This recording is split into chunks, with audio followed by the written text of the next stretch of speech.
impetus for creating the Negro Question book series was I saw that the history books were full of lies. So I said, okay.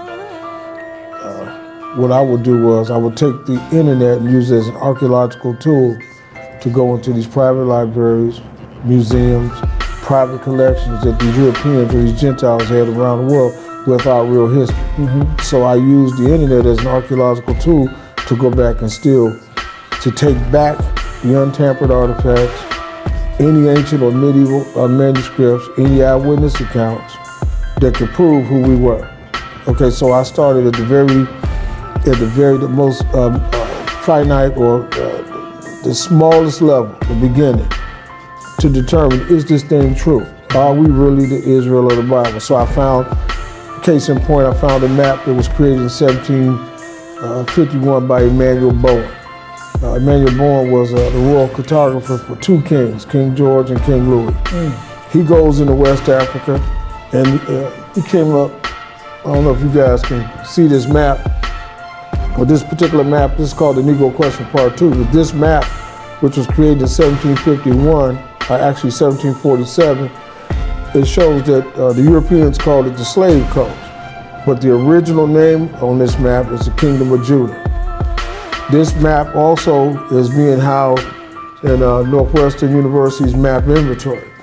These Gentiles, or these Europeans, Anglo-Saxons, whatever y'all call them, they've been knowing since 1747 that the so-called Negro is Israel.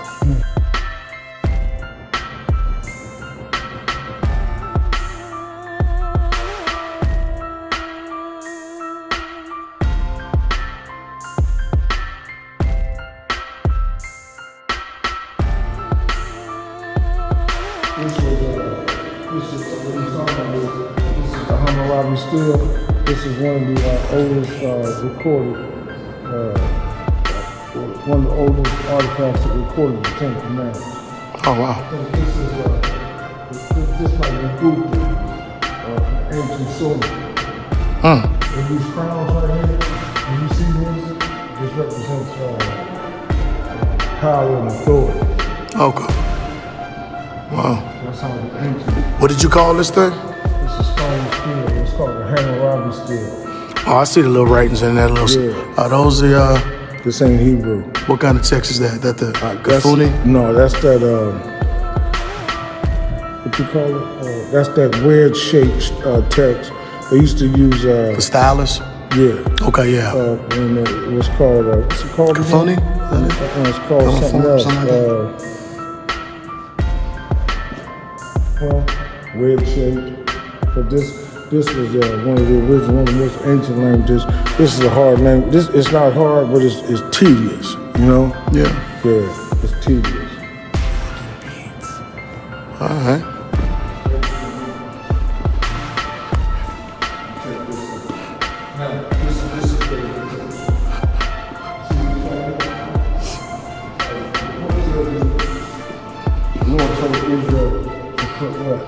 Fringes on his gown.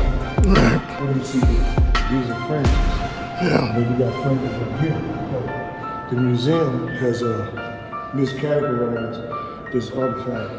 It's in the Assyrian section, so they call these are the Assyrians. No, this is Israel that was down in Assyria. The reason we know that this is Israel because of what? They got the fringes on their gowns.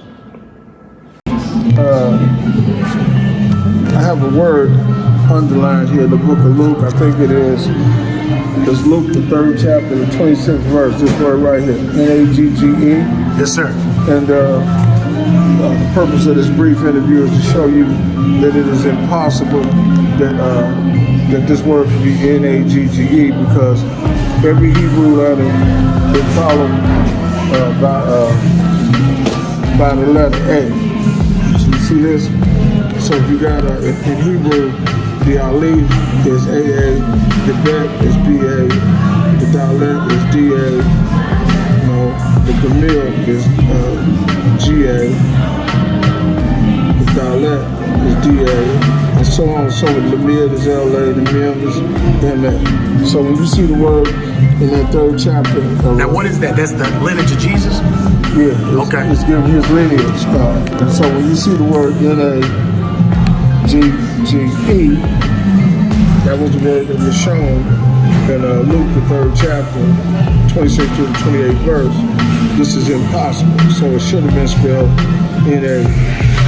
And y'all all know what that spells. Now, this simply denotes a color. This is the Hebrew version of the word nigger. Now, can I prove this? We're going to run to the Book of Solomon, and we're going to pick this up in the Latin Vulgate.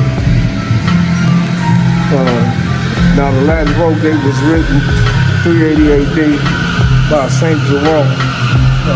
The Latin Vulgate is almost 2,000 years older than the King James Version.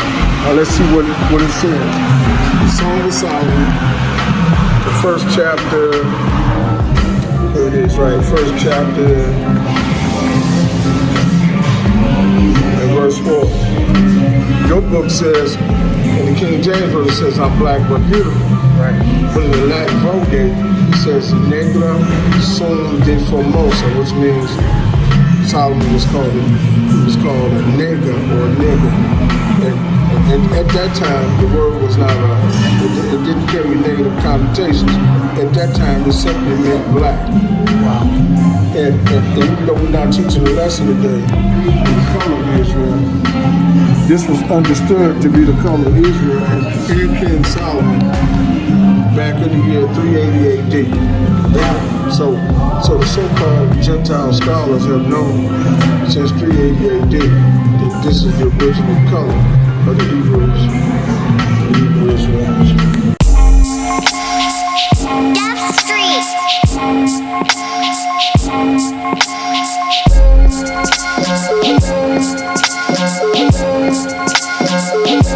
Street.